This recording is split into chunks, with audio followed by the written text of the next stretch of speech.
HDFC bank में हमने देखा आज 770 रुपये पर स्टॉक खुला, कल की क्लोजिंग 843 रुपये की थी, ऑलमोस्ट 9% की गिरावट के साथ ये खुला और जहां खुला वहीं पर इसने अपना इंटरडे लो बना लिया, वहीं से इसमें बाइंग इंटरेस्ट देखने को मिला क्योंकि बड़ी करेक्शन के साथ ये स्टॉक खुला।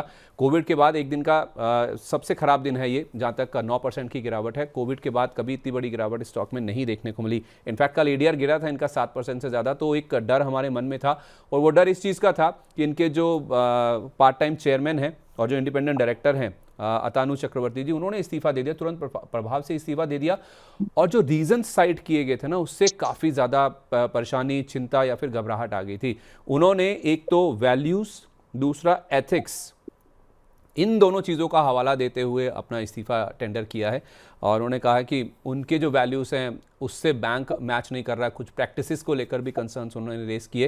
हालांकि इनके इस्तीफे के बाद केके मिस्त्री साहब जो कि रिटायर हो चुके हैं, उनको पार्ट टाइम एंटरिम चेयरमैन के तौर पर नियुक्त करने की आरबीआई से मंजूरी भी आ गई। कुछ अच्छी बातें ये हैं और 3 महीने के लिए सही, लेकिन उनकी नियुक्ति होती हुई दिखी है।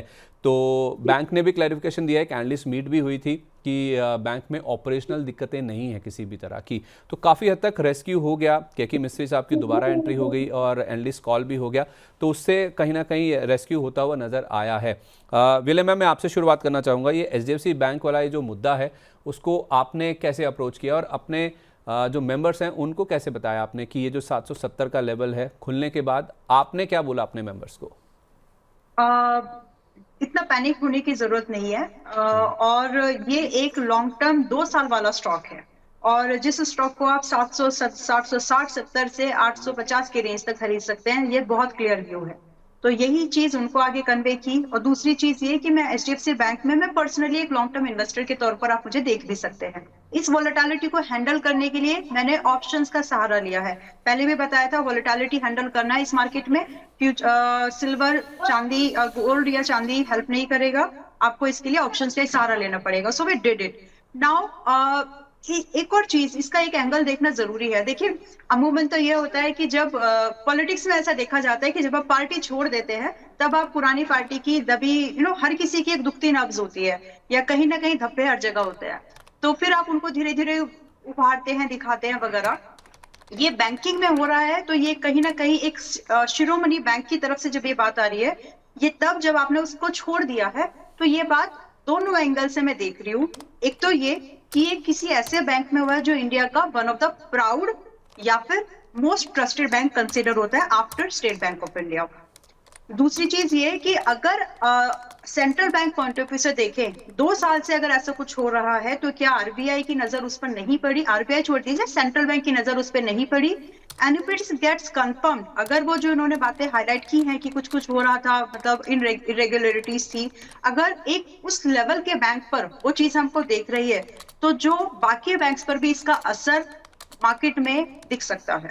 इसका एक क्लासिक एग्जांपल हमने अभी पिछले 15-10 दिन पहले हमने आईडीएफसी फर्स्ट का देखा था, बाकी पीएनबी वगैरह में तो आते रहते हैं। तो ये सारी चीजें हैं, तो कहीं ना कहीं सेंटिमेंट डेंट का काम ये करेगा आगे भी। तो आपको फिलहाल के लिए, अब कुछ लोग बोलेंगे कि किया मतलब इसने ऐसा किया है या फिर करवाया जा रहा है, आई डोंट नो। तो इसके लिए आप क्या कर सकते हैं? तो 2 बैंक है, देखिए 2 प्रायोरिटी बैंक है। आप किसी के साथ किया गया हो कुछ या किसी ने कुछ करवाया हो, whatever the case is, 2 private banks को आप लीजिए, which is ICICI bank and HDFC bank. अगर आप इवेंचुअली इक्वली वेटेज करके अपने पैसे को इनमें डिवोट करें, इन्वेस्ट करें, आप कहीं ना कहीं सर्वाइवर उतर जाएंगे। आपस की लड़ाई में ऐसा तो नहीं है कि पूरा बैंकिंग सेक्टर डूबने जा रहा है, प्लीज, मेरी आपस की लड़ाई नहीं, मतलब इफ समथिंग इज हैपनिंग, तो ऐसा तो नहीं है कि कुछ बिल्कुल एकदम खराब होने जा रहा है। तो आप to be on little safer side, अगर आपको लग रहा है तो थोड़ा बहुत आईसीआईसीआई बैंक को भी अपने पोर्टफोलियो में जगह दे दीजिए। बाकी डरने जैसी एकदम काउंटर बैलेंस कर देगा। यस, और एज सच के डर के भाग के पोर्टफोलियो अभी बेच दो, वैसा काउंटर नहीं है। मैं हर बार, मतलब मुझे लग रहा है मैं बार बार ये बात समझाते और बोलते आ रही हूँ, लार्ज कैप स्टॉक्स को गिरने के लिए बड़ी कोई रीजंस चाहिए, बड़ी रीजंस। वॉर हो गई तो वॉर के बाद ये थोड़े बहुत जो अभी छुटपुट चीजें आ रही हैं, ये सब चीजें हो गई है। तो लार्ज कैप स्टॉक्स में ही अगर आपको लग रहा है कि पैसा बनाना है तो 5-6 साल में, कोई 3-4 साल में कुछ ऐसे रीजंस बनते हैं जो कि ये बने हुए रीजंस हैं। तो अगर आपको 2-3 साल के हिसाब से पैसा लगाना है, इसको एनकैश करने की कोशिश करो। निफ्टी 22,000 पर जब भी आ जाए, अच्छे स्टॉक उठा लो और चुपचाप बैठ जाइएगा। अच्छा, आपने वो बाज़ार की बात की थी ना कि बाज़ार गिर रहा है या फिर आपने कहा था कि और गिर सकता है। जो मैंने पूरा जो पॉजिटिव चीज़ें आपको बोली थी ना, वो केवल इस बिना पर बोली थी कि जंग को कहीं ना कहीं बाज़ार ने डिस्काउंट कर ली। जो आज वाली घटना है ना कि जो गैस या फिर जो बाकी ऑयल फैसिलिटीज़ हैं उनको भी अब टारगेट किया जा रहा है, ये चीज़ नहीं हुई यस, है जिसके बाद बाजार ने दोबारा रिएक्ट किया। हम अक्सर ऐसी बात करते हैं कि बाजार एक ही चीज़ पर दोबारा रिएक्ट नहीं करता है। खैर, रिएक्ट एचडीएफसी नहीं बैंक करता। पर वापस आएँ तो आपने कहा कि आरबीआई क्या कर रहा था, जो बैंकिंग रेगुलेटर है, अगर ये 2 साल से चीज़ें चल रही थी तो 2 साल से क्या हो रहा था। मैम, ये चीज़ ना आज मैं पढ़ रहा था, अलग अलग ग्रुप्स पे इसको लेकर बातचीत चल रही है कि अगर ये 2 साल से, चक्रवर्ती साहब भी तो 2 साल से थे चेयरमैन पद पर, तो क्या वो दो क्या साल कर रहे में थे? तो 2 साल में उनको वैल्यूज या फिर एथिक्स समझ नहीं आए, या फिर आज उनको समझ आ गया एकदम से कि तुम्हें मेरी जो वैल्यूज हैं वो बैंक्स उससे मैच नहीं कर रही हैं, या फिर बैंक में कोई ना कोई प्रैक्टिसेस ऐसी हैं जो कि दिक्कत कर रही हैं। रचित सर, ये आरबीआई का क्लैरिफिकेशन भी आया इसके ऊपर, जो मैम ने बोला ना, मैंने अपनी कमेंट्री में वो चीज़ रोक ली थी मैं अपना उसको बाद में हाईलाइट करता हूँ।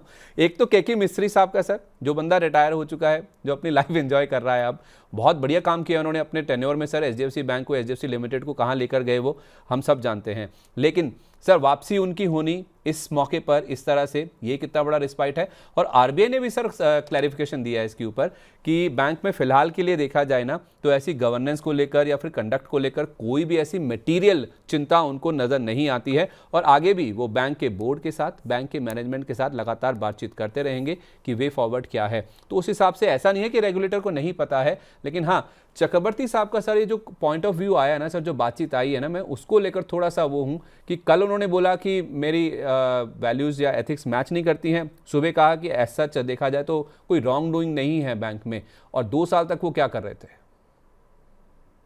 सर देखिए, क्लियर केस है। ये सारी चीजें जिस तरीके से बनती हुई दिख रही हैं, एचडीएफसी बैंक में प्रॉब्लम तो थी।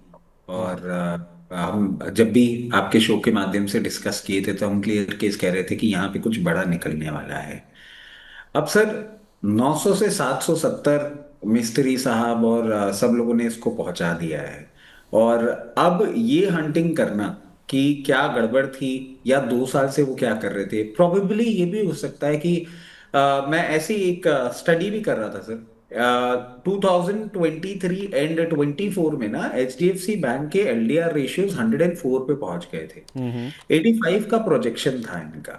और आप देखें कि कितनी ही कंट्रोल करने की पोजीशन इन्होंने कर ली। अर्ली 2026 में 99.5% एलडीआर रेशियो पहुंच गया था, जो कि ऑलरेडी एक सेंस ऑफ डिस्कम्फर्ट दे रहा था। अब सर, ये तो पूरी सिचुएशन बन गई यहां तक। एक चीज समझनी होगी, अब एचडीएफसी बैंक ना इसको ऐसे समझिए रिले रेस की तरह काम होगा इसमें। यहां तक तो इस पूरे फिएस्को ने इसको पहुंचा दिया है।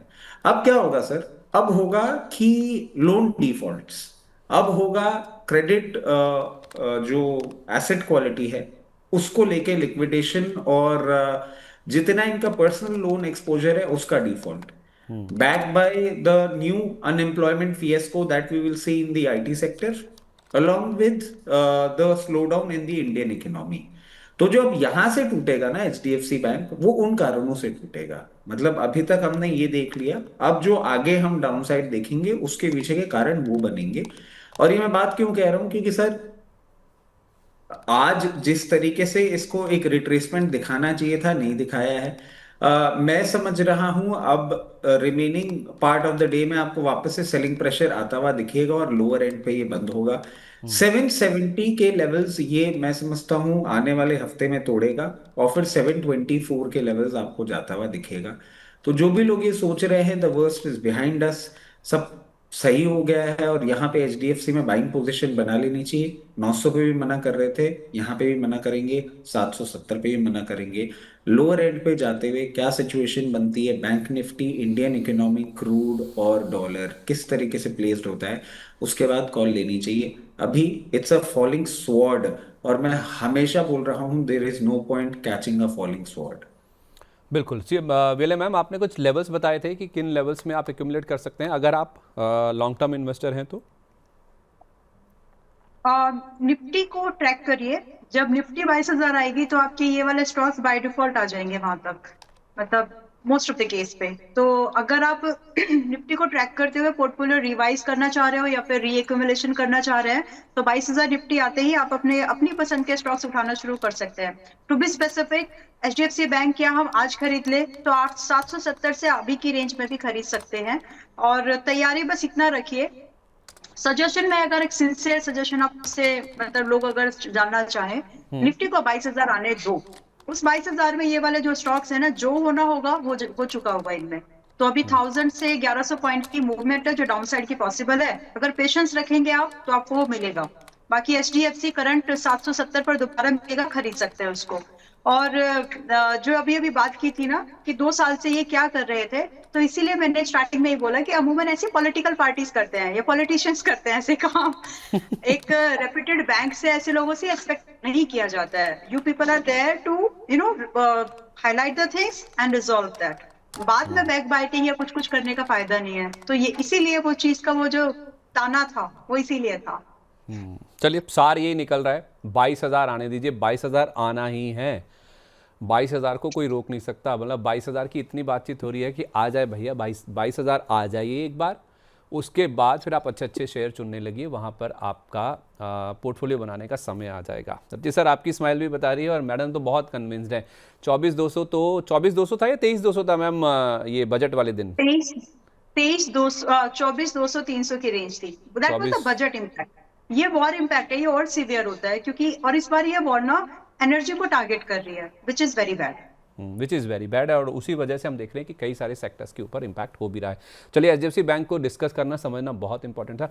सबको पता होना चाहिए क्योंकि वेटेज बहुत है स्टॉक का, इसलिए मैंने थोड़ा समय भी दिया, इसको समझाने की कोशिश भी करी।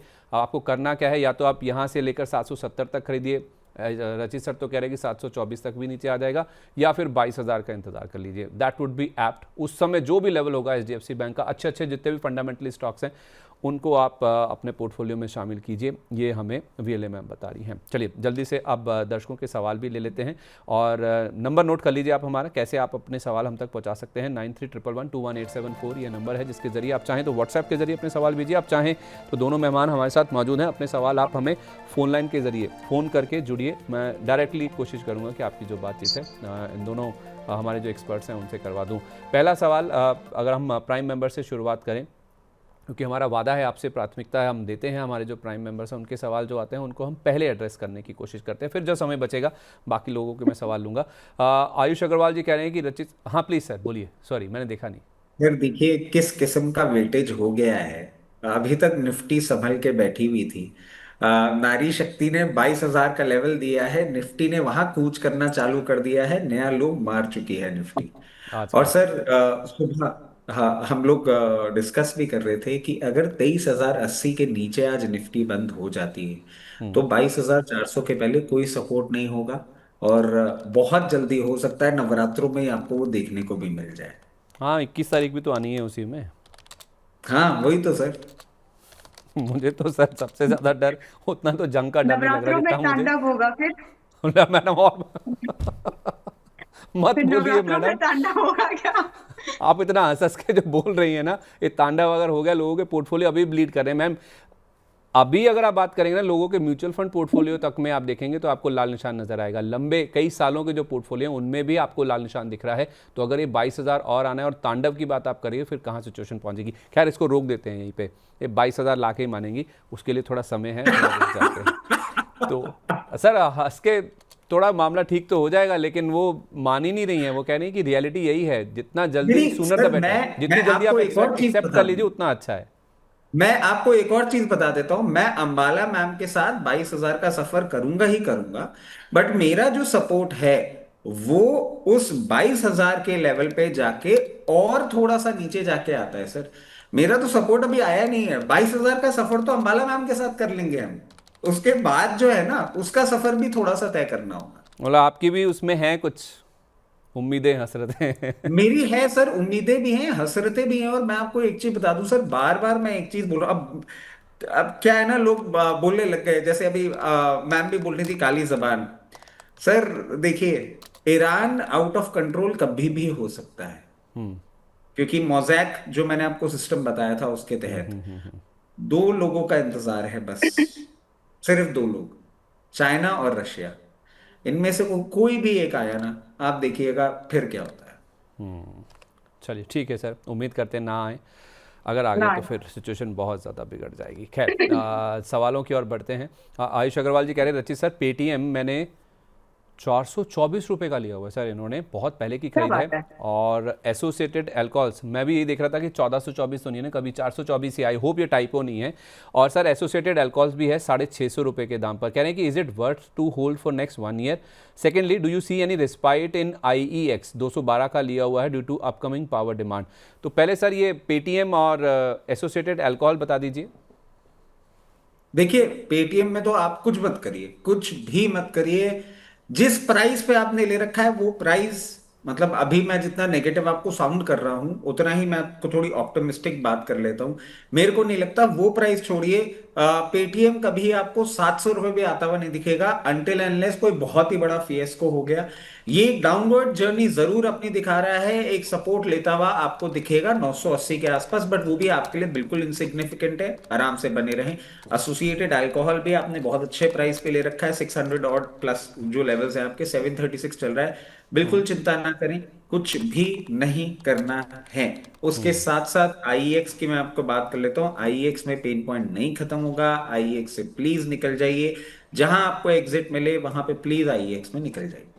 चलिए ठीक है, तो आइए एक से आप जितना जल्दी हो सके आयुष जी निकले, वो आपके लिए ज़्यादा बेटर रहेगा। अमरेंद्र चौहान जी कह रहे हैं कि KRN और विमता लैब्स में बताओ क्या करें, बाय कर सकते हैं क्या लॉन्ग टर्म के लिए। मैम दोनों स्टॉक्स आप बताइए, KRN और विमता लैब्स, किसी का लॉन्ग टर्म का व्यू है तो अभी लॉन्ग किए जा सकते हैं। यस, मैंने मॉइल भी भेजा है, देखिए जस्ट आपको अभी। मॉइल अभी 295 के पास में चल रहा है संदीप जी। एक ट्रेड अपॉर्चुनिटी है, इट्स अ रिस्की बैट, मैं इसको रिस्की नहीं कंसिडरेशन तो में आप पहले ऑलरेडी मॉइल रख रही बता हूँ। दीजिए, पहले आप मॉइल बता हाँ दीजिए। जी, मॉइल अभी 295 पर है लगभग, और रिस्की है। मैं 2 बार रिस्की बोल दिया तो रिस्की है, मतलब उस हिसाब से अपने एक्सपोजर को कम रखना, मोमेंटम का बेनिफिट लेने की कोशिश है यहाँ पे, तो उस हिसाब से प्लानिंग करना, वेल प्लान। 295 पर है, पहला टारगेट हम यहाँ पर 320 से लेकर के अगर आप होल्ड करके चले, इन्वेस्टमेंट है तो 500 तक रुकना, लेकिन अगर आप ट्रेड कर रहे हो तो 320 से 350 का टारगेट कंसीडर आप कर सकते हैं। स्टॉप लॉस यहाँ पर 275 का मेंटेन करिए, इट्स अ रिस्की बेट, तो कोशिश करिएगा कि आप यहाँ पर एक्सपोजर ज्यादा ना करें। पॉसिबिलिटीज ये भी है कि इंट्राडे में हो सकता है 2-4 दिन के अंदर एक्चुअली 320 आ जाए, बट रिस्क उतना ही रहेगा, चाहे आप इसमें इन्वेस्टमेंट प्लान कर रहे हो या फिर आप एक स्विंग ट्रेड के तौर पर इसको 320 350 तक होल्ड करना चाहते हैं, तो एक ट्रेड अटेम्प्ट बनता है यहाँ पर। थोड़ा पोजीशन दूसरा साइजिंग कम, पोजीशन साइजिंग देखनी होगी, राइट। यस, उस पर थोड़ा सा फोकस करिएगा, ओवर वेट मत हो जाइए प्लीज। ठीक है, ओके। इनका सवाल अब बता दीजिए। एक तो इनका विमता है, दूसरा कौन सा था इनके पास? KRN heat exchangers. KRN. KRN में आज कुछ डिस्काउंट लिया है, थोड़ा सा तो आया है। विमता लैब पहले बात कर लेते हैं, आपकी स्क्रीन पे नहीं है ना। केआरएन है, ठीक है, पहले केआरएन विमता, ठीक है। आप जो तो बोलेंगी वही केआरएन होगा। हीट एक्सचेंजर को पहले एक बार देख लेते हैं, चलिए। तो केआरएन देखिए अभी 870 पर आ गया है, थोड़ा मैं वेट करने की सलाह दे रही हूँ कि आपको 760-50 के आसपास मिलेगा, वहां खरीद सकते हैं दोबारा लॉन्ग टर्म इन्वेस्टमेंट के लिए। ट्रेड करने से बचना, ट्रेड करने लायक काउंटर नहीं है, बहुत वॉलेटाइल है, सबसे हैंडल नहीं होता, तो इतना ही पैसा लगाइए जो कि आप होल्ड करके चल सके। और अभी है 100 पॉइंट के लगभग मुझे यहाँ पर डिक्लाइन दिखता है, वहां पर आप खरीदारी करके चल सकते हैं, विच इज लाइक 12 से 13% का dip from the current price. तो फिलहाल अगर आपकी बाइंग एनीवेज 865 के ऊपर की है, you should take an exit as of now, और 770 के पास दोबारा एंट्री बनाई जा सकती है। उस समय स्टॉप लॉस रखिएगा 650 का, हिट हो जाए तो छोड़ दीजिए बिल्कुल, लेकिन पॉसिबल मिनिमम टारगेट 900-1000 के मेंटेन करके चलना। इन केस एडवांस में भी बता रही हूँ, अगर 650 हिट हो जाए तो उस समय बिल्कुल छोड़ दीजिएगा, क्योंकि दोबारा यही काउंटर आपको लगभग 540 के आसपास मिलेगा। तो वेल प्लान, लिख के इन्फॉर्म डिसीजन लीजिए, ताकि मतलब चीजों को अभी ही लिख लो कि आप क्या, इसमें आपकी स्ट्रेटेजी क्या रहेगी। बाद में जब पैसा लग जाता है ना संदीप जी, तो उस समय इमोशन हाई हो जाते हैं, या हाई भी हो जाते हैं और हावी भी हो जाते हैं, तो रैशनल डिसीजन लेना या एग्जीक्यूशन करने में तकलीफ जाती है फिर, तो उस चीज से बचने के लिए ये आप अभी कर लेना। दूसरा, आपने विमता लैब्स की बात की है जो कि 417 पर है। अगर मैं इस चीज को सही समझ पा रही हूँ, ये यहाँ नहीं रुकेगा, और एनीवेज अगर आप इसमें हैं तो आप एक स्टॉप लॉस अपने लिए जरूर डिसाइड कर लीजिए जो 410 का 410 का होना चाहिए। अब जिस दिन 410 छूट जाए प्लीज इससे थोड़ा दूरी बनाना, बिकॉज ये फिर टूटेगा 350 से 330 की रेंज तक टूट सकता है और वहां पर दोबारा इसमें समय बीतेगा, लेकिन वहां से बाइंग आ सकती है फिर। तो फिलहाल के लिए you got to maintain a stop loss at 410 जहां की भी आपकी बाइंग है। दूसरा सवाल लोगों का ये आ सकता है, तो क्या एवरेज करना यहाँ पर सही रहेगा? 410 से पहले 417 पर है रिस्क लेना? No, it's not something that you should take risk as of now. ठीक है, ओके, तो रिस्क नहीं लेना चाहिए इस पे। अनिल वर्मा जी कह रहे हैं कि वंडरला हॉलीडेज मेरे पास 525 का खरीदा हुआ है, 3 महीने का नज़रिया है, क्या करें? रचित सर, वंडरला किसी के पास अगर 3 महीने के लिए रखा हुआ है तो क्या करना चाहिए? 525 की खरीदा, उन्हीं लेवल्स पे आसपास है अभी भी।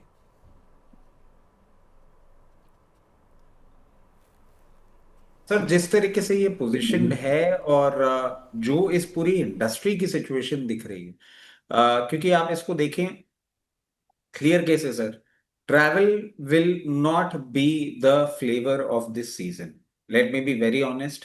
अम्यूजमेंट पार्क्स वगैरह भी, और जिस एरिया में ये ऑपरेट करते हैं, जिस पार्ट ऑफ द कंट्री में ये ऑपरेट करते हैं, उस पार्ट ऑफ द कंट्री में वैसे भी आपको फाइनेंशियल क्रंच देखने को मिलने वाला है बैंगलोर हैदराबाद रीजन में, आईटी के फिएस्को के चलते। इनको मैं एक चीज सजेस्ट करूंगा सर, क्लोजिंग बेसिस 508 के स्टॉप लॉस के साथ अपनी पोजीशन मेंटेन करें। हायर लेवल पे जहां एग्जिट की अपॉर्चुनिटी मिले कर लीजिएगा, बहुत ज्यादा उम्मीदें मत करिएगा इससे। ठीक है, ज़्यादा उम्मीदें ना रखें वर्मा जी, जब भी बाउंस मिले, आपका प्राइस आ जाए, मान के चलें सर प्राइस आ जाए तो निकल जाएं, या फिर और थोड़ा सा ऊपर जा सकता है सर 525 वही में? ना, कई बार क्या होता है ना कि वो बोलते हैं ना कि चौबे जी छब्बे जी बनने गए थे डूबे जी बन गए। वो सिचुएशन में क्यों आते हुए दिखे जब पता है मार्केट का क्या होता हुआ दिख रहा है। ठीक है, परफेक्ट है, मैं समझ गया आपकी बात सर। आई होप वर्मा जी भी समझ गए हों। गौरव तिवारी जी कह रहे हैं कि मैम नेलकास्ट लिया है, 125 पर 250 शेयर हैं, लेमन ट्री है 107 पर 200 शेयर हैं, जीएमडीसी 514 पर 100 शेयर हैं, योर अवंती फीड, अच्छा और अवंती फीड लिखा होगा, 1205 पर 100 शेयर ये भी हैं। 4 शेयर हैं मैम इनके पास, बताइए क्या करना है। हालांकि इन्होंने ये नहीं बताया कि कितने टाइम के लिए ये इन्वेस्ट कर रहे हैं, ट्रेडर हैं, इन्वेस्टर हैं, लेकिन नेलकास्ट, लेमन ट्री, जीएमडीसी और अवंती फीड। या तो आप 2 बता दीजिए, 2 मैं फिर रचित सर से पूछ लेता हूँ। जैसे आपकी आज्ञा। नहीं, तो आज्ञा नहीं लेमन ट्री मैम। तो अभी जस्ट कोई बात नहीं, कभी कभी तो बोलते हो ऐसे। वैसे मेरा लेमन मेरा ट्री रिएक्शन छोड़िए, रचित जी का रिएक्शन देखने वाला था। ठीक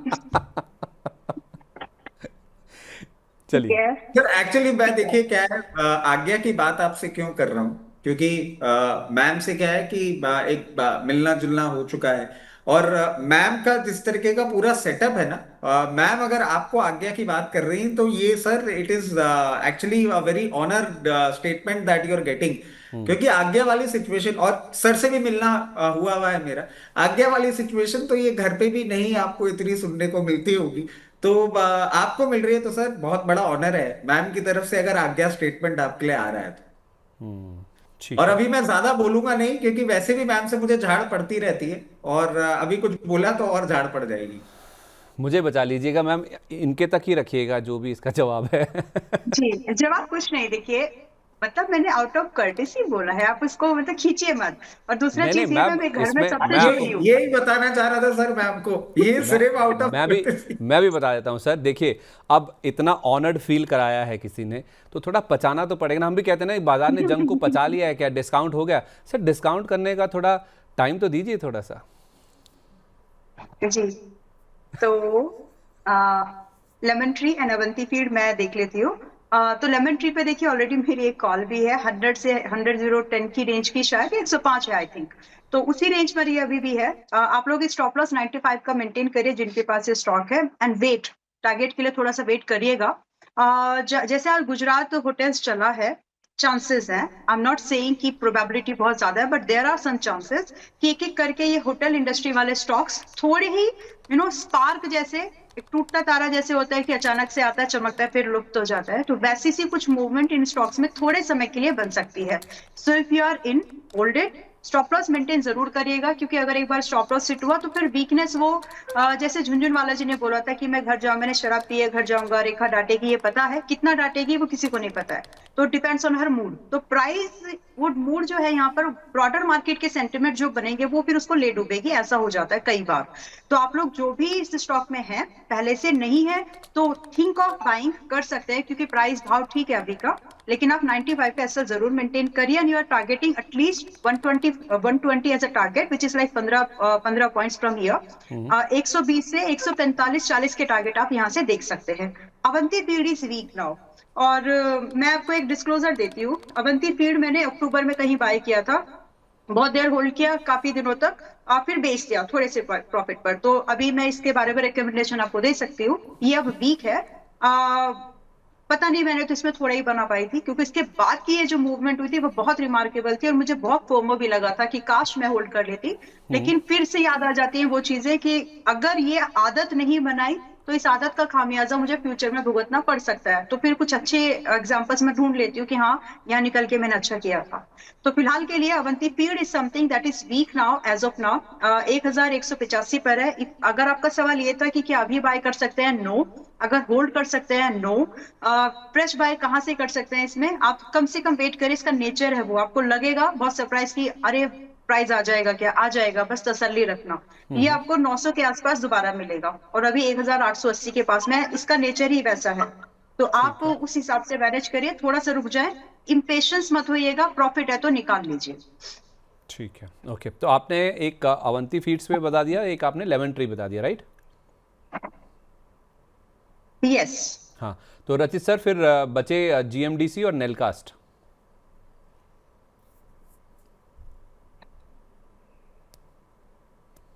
सर देखिए, पहले जीएमडीसी ले लेते हैं। जीएमडीसी 541 लेवल्स पे चल रहा है, और वैसे ओवरऑल एक अच्छा काउंटर है, फ्यूचर इसका अच्छा दिखता है। बट थोड़ा सा पेन पॉइंट आपको देखने को मिल सकता है इस मार्केट के फिएस्को में। हो सकता है आपको एक बार 506 508 तक भी सपोर्ट लेता हुआ दिखे, but that will not change the game. आराम से इसको होल्ड करिए। जैसे ही आपको ये 568 570 के ऊपर मूवमेंट करता हुआ दिखाएगा, आपको फर्दर अप मूव करता हुआ दिखाएगा, जो कि इसको 634 लेके जाएगा। कोई प्रॉब्लम वाली बात नहीं लग रही है। नेलकास्ट की हम बात करें, नेलकास्ट भी अभी एक अच्छी सिचुएशन में ही दिख रहा है, और जिस तरीके से मेंटेन कर रहा है, थोड़ा सा मार्केट वॉलिटिलिटी में आपको अगर नीचे आता हुआ दिखे 110 112, तो विचलित मत होइएगा। जैसे ही ये 124 के ऊपर सस्टेन करना चालू करेगा, 131, और मीडियम टर्म के लिए अगर आप होल्ड करते हैं तो 150 तक जाने का दमखम रखता है। ठीक है, ओके। ये नेलकास्ट और जीएमडीसी की बात होगी। तो चारों शेयरों पर आई होप जो आपका क्वेश्चन था उसका जवाब आपको मिल गया होगा। अगले सवाल की ओर बढ़ते हैं, जो कि हमें भेजा है नितेश सारंगी जी ने। ये कह रहे हैं कि अंबाला मैम, मुझे स्टॉप लॉस चाहिए, एक तो फर्स्ट क्राई पर, दूसरा जमुना ऑटो, और तीसरा एटीजीएल पर।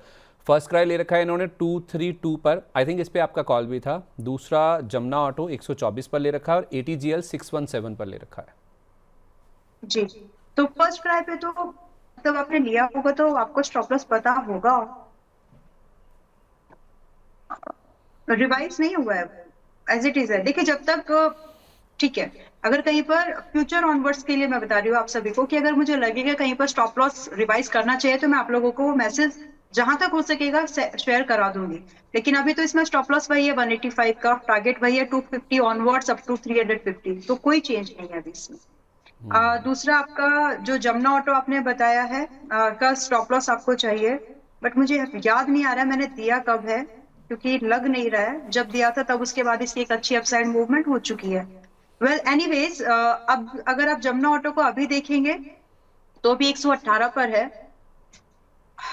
ये 100 रुपए के आसपास आने वाला है। तो आप कंफर्टेबल हैं इस डाउनसाइड को एक्सपीरियंस करने के लिए? इफ नॉट, आज एग्जिट ले लीजिए, सजेशन तो ये है।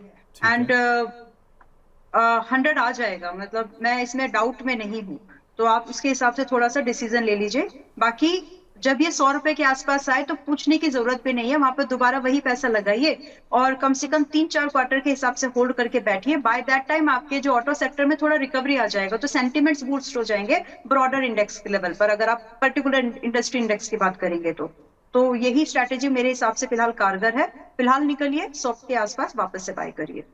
ठीक है, ओके, परफेक्ट है। इस बीच इशिका अरोड़ा जी कह रही हैं कि सर मेंबर के क्वेश्चन लिया करें प्लीज़। तो मैम मैंने अभी तक मेंबर्स के ही क्वेश्चंस लिए हैं। अभी तक मैंने कोई ऐसा सवाल नहीं लिया जो हमारे प्राइम मेंबर्स नहीं हैं। फिर भी अगर ऐसा कुछ हो गया हो, मेरी जानकारी में तो नहीं है, तो माफ़ी चाहता हूँ अगर ऐसा कुछ हुआ हो। तो ये कह रही हैं कि लुपिन ले सकते हैं क्या, टारगेट और स्टॉप लॉस क्या रखें? रचित सर, नो। लुपिन में अगर कोई लेता है तो टारगेट स्टॉप लॉस क्या होंगे?